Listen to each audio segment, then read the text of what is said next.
The Chennai shopping mall శ్రావణ సంబరం KG sale nakshi jewellery Mela flat 50% of.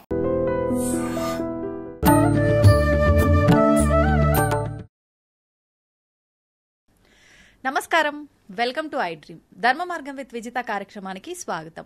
ప్రస్తుతం మనతో పాటు ఉన్నారు ప్రముఖ ఆధ్యాత్మికవేత్త, శ్రీ విద్యా ఉపాసకులు, ఎంతో మందికి మంత్రోపదేశం చేసిన గురువుగారు. ఆయన మంత్రోపదేశం కోసం, ఆయన ఉపాసన శిక్షణ ఇవ్వడం కోసం ఎంతో మంది ఎదురు చూస్తూ ఉంటారు. ఇప్పటికీ ఎంతో మందికి ఆయన ఇప్పటికే మంత్రదీక్షను ఇవ్వటం జరిగింది. ఇప్పుడు వారితో మాట్లాడి మనం మంచి మంచి విషయాలు తెలుసుకునే ప్రయత్నం చేద్దాం. వారే గురు కరుణామయ్య గారు. ఇప్పుడు వారితో మాట్లాడిద్దాం. నమస్కారం గురుగారు. నమస్కారం. బాగున్నారా? బాగున్నాను. మీరు ఎలా ఉన్నారు? అమ్మదే వల్ల బ్రహ్మాండంగా ఉంది. అంతే, మీరు ఆ మాట అనగానే మాలో జోస్ వచ్చేస్తుంది.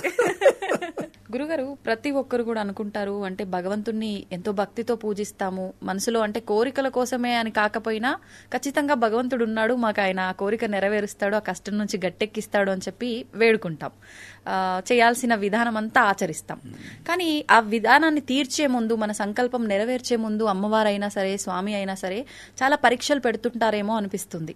నిజంగా అలా పరీక్షలు పెడుతుంటారంటారా? పరీక్షలు పెట్టి అవి పూర్తయిన తర్వాతే ఆ కోరిక నెరవేరుతుందంటారా? ఇది అంటే నాకు కూడా అనిపించింది పర్సనల్ గా చాలా సార్లు. ఇది వాస్తవం అంటారా? అసలు ఏంటి? మేము మామూలుగా ఆలోచిద్దాం, ఇలా హెవీ టాపిక్ ని చిన్నపిల్లల్లా ఆలోచిద్దాం. తప్పకుండా. ఆటో క్లాస్ చదివి వాడికి పరీక్ష పెడతారు. అవును. ఏబిసిడిలో ఏదో. అవును. పోస్ట్ గ్రాడ్యుయేషన్కి వెళ్ళి వాడికి పరీక్ష పెడతారు. ఆటో క్లాస్ వెళ్ళేవాడు మామూలుగా ఏదో హలో హలో అని దేవుని పలకరించి ఒక అగరబత్తి వెలిగించేవాడు అనుకోండి.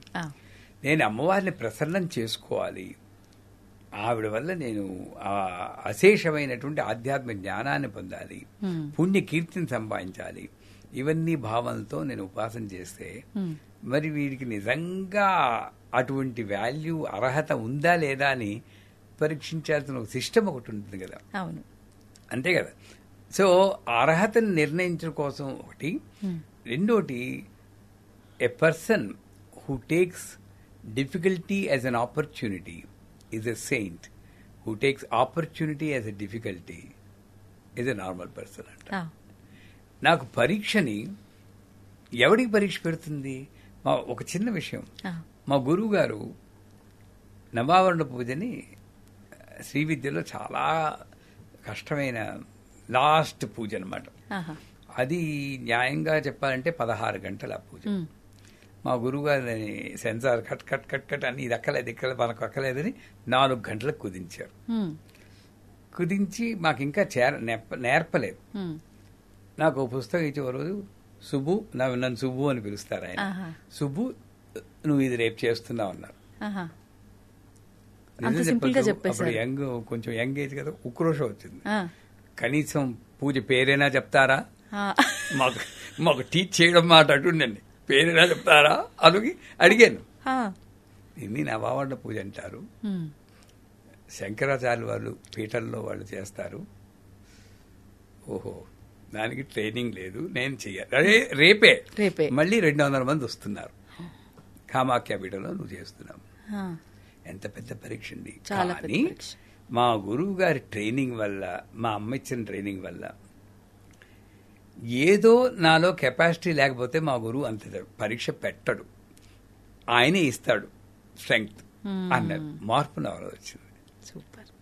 నేను చెయ్యని పరీక్షలా పెట్టుకోలేదు. నేను ఒక ఛాలెంజ్, ఒక అవకాశం తీసుకుని నేను ఎలాగైనా సరే దీన్ని సాధించాలని ఆ రాత్రంతా ఫిజిక్స్, కెమిస్ట్రీ చదివినట్టు చదివేశాను. మర్నాడు చేసి 200-300 తప్పులతో చేస్తుంటాను. బట్ ఎలా చేసేవు అన్నది కాదు ముఖ్యం సుబ్బు, చేసేవా లేదా అన్నది ముఖ్యం. అది నేర్చుకో అన్నారు తర్వాత నెక్స్ట్ డే గురువు గారు. అంచేత పరీక్ష అన్నది లేకపోతే నీకు అసలు ఆ స్థితికి వెళ్ళడానికి వాల్యూ ఉందా లేదని ఎవాల్యుయేషన్ లేకుండా నువ్వు అక్కడికి వెళ్ళినా నీకు ఉపయోగం ఉండదు. ఇప్పుడు రామదాసే ఉన్నాడండి, రామదాస్ లైఫ్ మామూలుగా గుడి కట్టేశారు అనుకోండి, ఎక్కడైనా ఇంత గుర్తుంచుకోరు కదా. ఎంతో మంది గుళ్ళు కట్టారు. ఎందుకు గుర్తుంచుకుంటున్నాం? తానీషా అతను జైల్లో పెట్టి ఫాట్ పని కొట్టి, మరి అది పరీక్ష కదండి. పైగా ఈయనేమో పిలుస్తుంటే ఈయనకి దర్శనం ఇవ్వకుండా వెళ్ళి తానీషాకి దర్శనం ఇచ్చాడు. అక్కడ మళ్ళీ ఇంకో పరీక్ష. ఆ పరీక్షలో ఒకసారి బ్యాలెన్స్ తప్పి ఎవడబ్బా సొమ్మని కులుకుతూ ఉన్నావు నోరు దారి అనేసాడు. అనేసి వెంటనే గుర్తొచ్చి దెబ్బల కోరవలేక అబ్బా అని పిలిచాను ఎవరికొక నాయన అంత చనువు ఉండేది ఆ తరంలో. భగవంతుడంటే ఒక ప్రత్యేక రూపం కాదు, నాలో ఒక భాగం అన్న ఆ క్లోజ్నెస్ ఉండేది. అంచేత పరీక్ష అమ్మ అనుగ్రహం దగ్గరికి వెళ్ళి కొలిది 100% ఏదో రకంగా ఒక బంగారమే ఉందండి. బిస్కెట్ లా ఉంటుంది. బిస్కెట్ ఏం చేస్తారండి, తింటారా? మరి నగేసుకోవాలా? నగేసుకుంటే కొలిమిలో కాల్చాలా? నీకు ఒక రూపు ఇవ్వాలంటే బంగారాన్ని ఎలా కాలుస్తున్నావో అలాగే నీకు ఒక రూపు ఇవ్వాలంటే అమ్మ కూడా నిన్ను అలాగే కాలుస్తుంది. అంటే బంగారంలా కాదు, పరీక్ష పెడుతుంది. నేనేమనుకోవాలి, పరీక్షలు వచ్చి కొలిది ఎంత పాడోళ్ళకి ఎంత పరీక్ష రాలేదు. కుంతిదేవుంటుంది వచ్చి జన్మ అంటున్నా కూడా నాకు ఇలాంటి జన్మ ఈ తల్లి, ఎందుకంటే ఎంత బాగా నీవు దగ్గరయ్యావు అని అనుకుంటుంది కదా. అంచేత పరీక్షల్ని నేను అమ్మకి దగ్గరయ్యే ఒక ఉపకరణం కింద నేను భావిస్తే నేను పరీక్ష కింద భావించను. ఎన్ని పరీక్షలు పెట్టారు మా గురువు గారు కానీ నా జీవితంలో కానీ విపరీతంగా వచ్చాయి. పెద్ద టాపిక్ అది. అంచేత పరీక్ష పెడుతుందంటే 100% పెరుగుతుంది. మరి నువ్వు కోరుకున్నది లేదా నోరు మూసుకుని మామూలుగా ఒకరి తెలుగుతూ కూర్చో, పర్లేదు, నేనేమీ పరీక్ష పెట్టాను.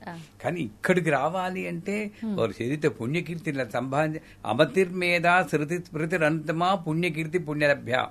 పుణ్యకీర్తి ముందు అమతిర్మేధ శృతి స్మృతి అన్న పదాలు ఉన్నాయి.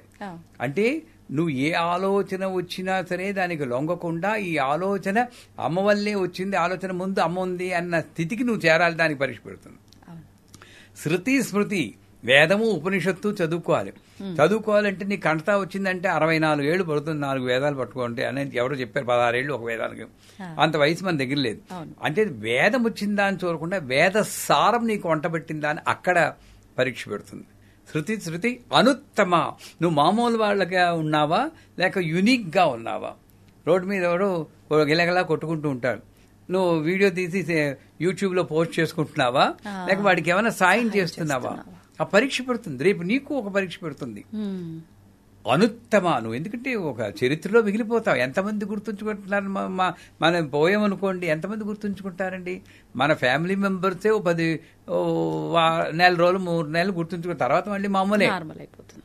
మళ్ళీ రమణ మహర్షి, రామకృష్ణ పరమహంస, శంకరాచార్యులు వాళ్ళని ఎంతమంది గుర్తుంచుకున్నారు? మహాత్మా గాంధీ వాళ్ళు యూనిక్ పర్సనాలిటీ. వాళ్ళు ఎంత అనుభవించారు, జైళ్ళకి వెళ్ళారు, క్యాన్సర్ వస్తే ఆ పురుగు కింద పడిపోతే మళ్లీ పురుగును పీచి పెట్టారు. ఏమీ మామూలుగా ప్రాపంచికంగా మనం అనుభవించేది ఏది అనుభవించలేదు. అదే పెద్ద పరీక్ష వాళ్ళకి. చేత పరీక్ష పెడుతుందా అంటే 100% పెడుతుంది. కానీ ఆ పరీక్ష తట్టుకునే శక్తి కూడా ఆవిడే ఇస్తుందన్న నమ్మకంతో ముందెళ్తే పరీక్ష ఒకసారి దాటి అటు వెళ్ళేవా ఆ చంద్రార్కం మనం ఉంటాం. అది మాత్రం సత్యం. నా జీవితంలో మొట్టమొదటి గురువుగారి దగ్గరికి వస్తే నేను నీ జీవిత లక్ష్యం ఏమిటంటే, చాలా రోజులు కొన్ని వేల మంది నన్ను గుర్తుంచుకుండాలి, మంచిగా గుర్తుంచుకుంటూ ఉండాలి. వీడురా ఇదిరా జీవితం అనుకుంటే అన్న జీవితం నాకు వచ్చేటట్టు అనుగ్రహించండి నన్ను. సూపర్. ఎందుకంటే నాకేం కోరికలేదు. కానీ చాలా తక్కువ ఆలోచిస్తారు ఇలా కదా గురుగారు? అంటే గురువు ఇచ్చిన అనుగ్రహం అదృష్టం అనుకోండి. అదే, అంతకన్నా లేదు నాకు ఏమి. ఇప్పుడు కూడా అంతే. ఇప్పుడు నాకు తృప్తే. నేను వెళ్ళిపోయినా కూడా తరతరాలు నన్ను అనుకుంటూ ఉంటాను. నాకేం బెంగలేదు. వెనక్కి తిరిగి చూస్తే తృప్తే గాని నాకు బెంగలేదు. ఆ జీవితం రావాలి అంటే నేను పడ్డాను, ఎన్ని పడతాం, విపరీతంగా పెద్ద పెద్ద స్వామీజీలు, శంకరాచార్యులు వారు వాళ్ళందరూ పడ్డారు. అగ్ని ప్రయోగం జరిగింది ఆయన మీద. ఇవన్నీ తట్టుకుని అమ్మ అనుగ్రహంతో నిలబడ్డాడు గనుకనే ఇంతెందుకు ప్రహ్లాదుని తీసుకోండి. అవును, హిరణ్యకశిపుడు ఎన్ని హింసలు పెట్టలేదు, ఒక్కసారైనా మానేడా? మన వాళ్ళు మా ప్లేస్ లో ఉంటే బాబోయ్ సరెండర్ అయిపోతాం కదా. దేవుణ్ణే తిట్టేస్తుంటారు. చివరికి ఎలాగా సినిమాలు చూపిస్తాడు, కిందకి పడిపోతూ ఉంటే ఆ నేల మీద టచ్ చేయదాకా పట్టుకోడు. అవును, అంటే ఎంత పరీక్ష అండి అది. మరి ఇతను భక్తుడని తెలుసు, అక్కడి నుండి పడేటప్పుడే పట్టేసుకోవచ్చు కదా. కిందకి పడి దాకా నువ్వు నమ్మకం పెట్టుకుంటావా, అప్పుడే నేను దొరుకుతాను. ఇవన్నీ మనకి నిదర్శనాలు.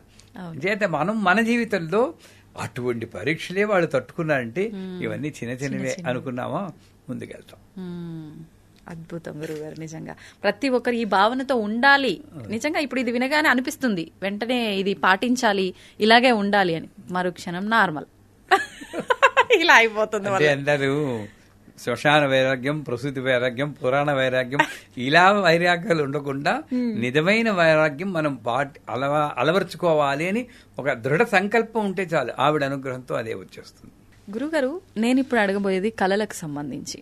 అంటే చాలా మంది కళలో ఏదో ఒక మంచి పని చెయ్యాలి అని చెప్పి నాకు అమ్మవారు వచ్చి చెప్పింది అని చెప్పి బయటికి చెప్పేస్తుంటారు. మెలకు వచ్చిన తర్వాత నాకు ఇలా అమ్మవారు చెప్పింది అంటే అది వాళ్ళ భ్రమ అనుకోవాలా? నిజంగా కల్లో అమ్మవారు అలా వచ్చి ఇది మంచి పని, ఇది చేస్తే మంచి జరుగుతుంది ఇలా నిజంగా చెప్తారా? చాలా మంది కళలో నాకు అమ్మవారు ఇక్కడ విగ్రహం ఉంది తీయమని చెప్పి, లేకపోతే అక్కడ ఆలయం కట్టించమని చెప్పి ఇలా రకరకాలుగా చెప్తున్నారని చెప్తారు. అంటే ఇలా చెప్పే వాళ్ళని కొంతమంది నమ్ముతారు, కొంతమంది దీనికి ఏదో పిచ్చి డేలో ఏదో మాట్లాడి ఉంటుంది, దానికి సంబంధించి ఇప్పుడు కళ వచ్చింది అదంతా వదిలేయాలి ఇలా తీసుకుంటాం. ఎలా తీసుకోవచ్చు అంటారు ఈ కళని? ఇంకొక విషయం, ఈ మధ్యకాలంలో నాకు ఒక ఫ్రెండ్ ఒక విషయం చెప్పింది. అది నేను ఇప్పటివరకు ఎవరిని అడగలేదు. ఇప్పుడు ఎట్లా కళల టాపిక్ వచ్చింది కాబట్టి మీ దగ్గర చెప్దాం అనుకుంటున్నా. తనకి శివుడికి అభిషేకం చేస్తున్నట్టు కళ వచ్చిందంట. చాలా ఎక్కువసేపు అలా చేస్తూనే ఉంది, మైమర్చిపోయిందంట అభిషేకం చేస్తూ. మొత్తం దేవుడిపై నా భక్తిని అంతా చూపించేసుకుంది. తీరా మెలకు వచ్చిన తర్వాత చూస్తే తను అప్పుడు నెలసరి సమయంలో ఉంది, పీరియడ్స్ లో ఉంది. తను ఇంకా ఏడుపు ఒక్కటే తక్కువ తనకి. ఏంటి ఇలా అయింది, నేను అభిషేకం చేసినంత వరకు బాగుంది, అది కళ అని తెలిసినా సంతోషపడేదాన్ని, కల్లో అయినంతసేపు చేసినా అని చెప్పి, కానీ తీరా చూస్తే నేను ఇలా ఉన్నాను, నాకేమైనా దోషమా, అసలు నాకు ఎందుకు వచ్చింది ఇలాంటి కళ? ఈ విషయం తను నాకు చెప్పింది. దీన్ని ఎలా తీసుకోవచ్చు అంటారు? అసలు ముందు మీ ఫ్రెండ్ విషయం తీసుకుందాం. జాగ్రత్త, స్వప్న, సుషుప్తి అవస్థలు 3 ఉన్నాయి. ఇందులో మీ ఫ్రెండ్ అనుభవం స్వప్న సుషుప్తుల్లో అనుభవించుంటుంది. ఇందులో ఈ రెండిట్లోనూ మీరు లేరు. స్వప్నంలో మీరు మనం ఉండము. స్వప్నంలో ఏంటి, నేను మగాడినా ఆడదాన్నా అంటే అది ఉండదు, అసలు ఏం ఉండదు. సుషుప్తి అంటే అసలు కల కూడా ఉండదు, అటువంటిది అది కాదు. అంచేత నేను లేనప్పుడు నాకు పీరియడ్స్ ఎలా వస్తాయి? మెలకొచ్చేకే నా స్థితి నాకు గుర్తొచ్చింది. అంచేత ఇంకోటి ఏంటంటే ఆ స్థితిలో వచ్చిన ఈశ్వరుడికి తెలుసుగా నీకు పీరియడ్స్ ఉన్నాయని తెలుసు. అయినా సరే వచ్చేటంటే అది దోషం లేదనే కదా. నువ్వు దాన్ని సరిగ్గా అర్థం చేసుకుని నా దోషం ఉందని నువ్వు క్రియేట్ చేసుకుంటున్నావు కదా దోషం. ఆ ఈశ్వరుడు సర్వాంతర్యామి, సర్వజ్ఞ అన్ని తెలిసినవాడు. ఈ అమ్మాయికి పీరియడ్స్ ఉంది, నేను కళ్ళలో రాకూడదని అనుకుని రాకుండా ఉండాలి కదా మరి న్యాయంగాను. అంతే. వచ్చేడు అంటే నీ ప్రయత్నము, నీ ప్రేమేం లేకుండా వచ్చిన దానికి నీ బాధ్యత ఎంత మాత్రం లేదు. ఇకపోతే మా గురువుగారు చెప్పేవారు 2 ఉన్నాయి, విజన్ అండ్ మెమరీ లీక్ అని. కళలు అనేవి మోస్ట్లీ మెమరీ లీక్. ఈవిడికి 3 వంతులు శివరాత్రి ముందు వచ్చి ఉండాలి కదా కళ. ఇది శివుడి గురించి ఆలోచిస్తుంటా కదా, శివరాత్రి ముందు కాబట్టి శివుడు వచ్చేస్తాడు. అవన్నీ మెమరీ లీక్లు. అంచేత మోస్ట్లీ మెమరీ లీకే ఉంటుంది.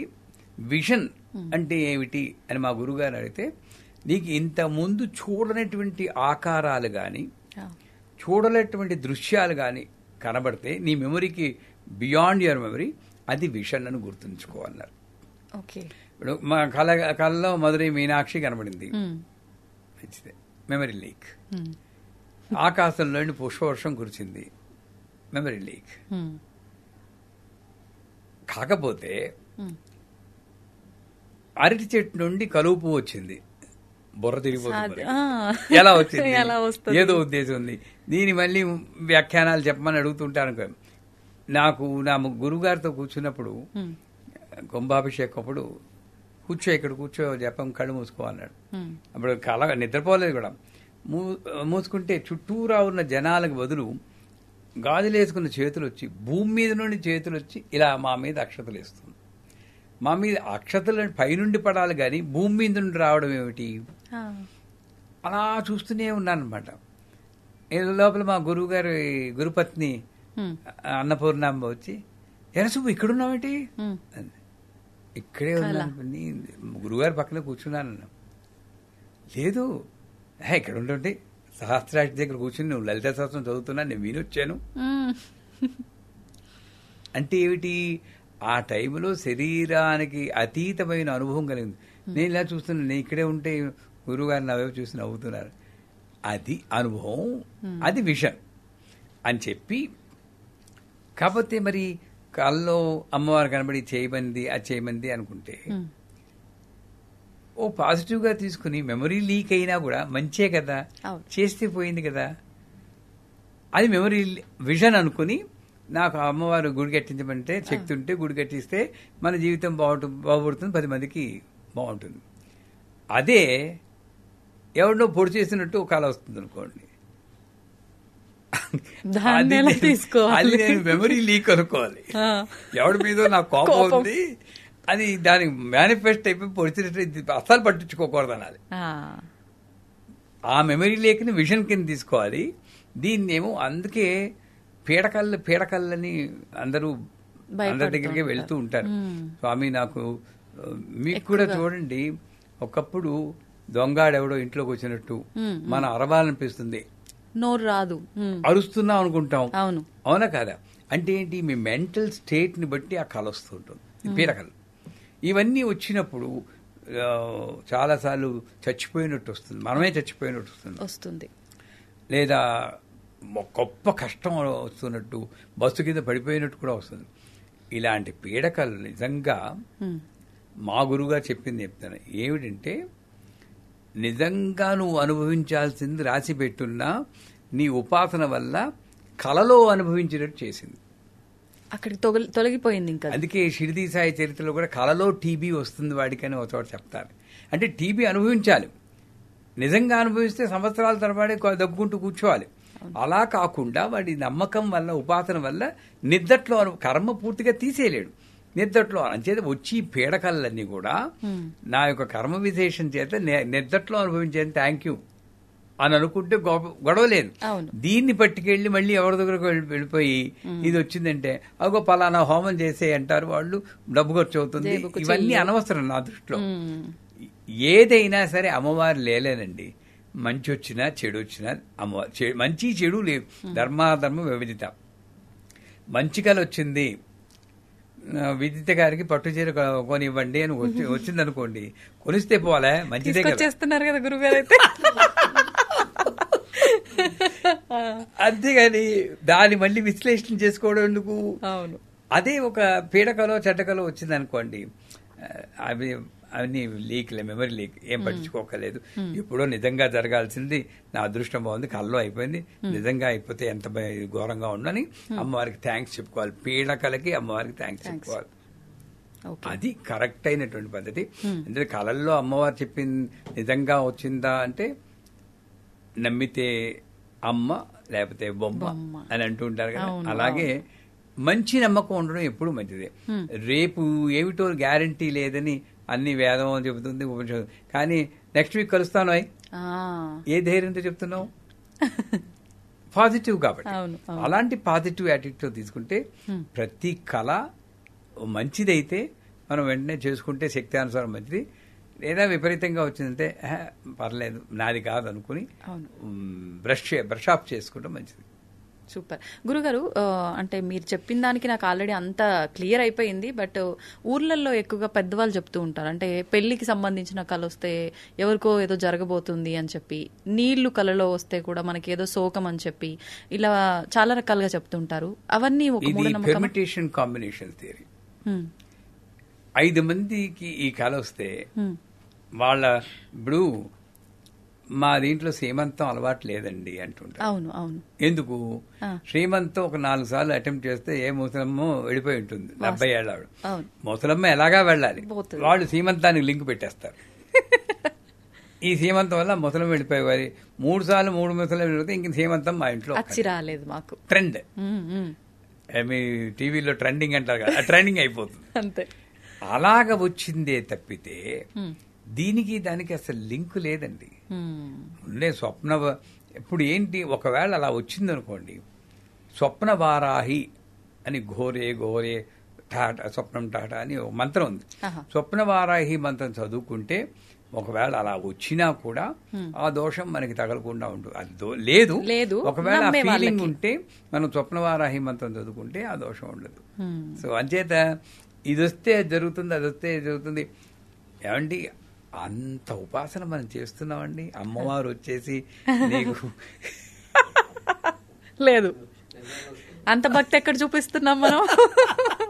అది ఆలోచించుకుంటే మనకి దీని గురించి పట్టించుకో. అవును అవును, ఆ స్వప్నవారాయం అంతా చేసుకుని మామూలుగా ఉంటాం అనమాట. సంతోషం గురుగారు, చాలా అపోహలన్నీ కూడా క్లియర్ అవుతాయి ఈ వీడియోతో. చాలా మందికి కళ్ళ గురించి, పీడ కళ్ళ గురించి ఇబ్బంది పడే వాళ్ళకి ఒక మంచి టాపిక్ ఇది నిజంగా. థ్యాంక్ యూ గురుగారు, ధన్యవాదాలు. నమస్కారం.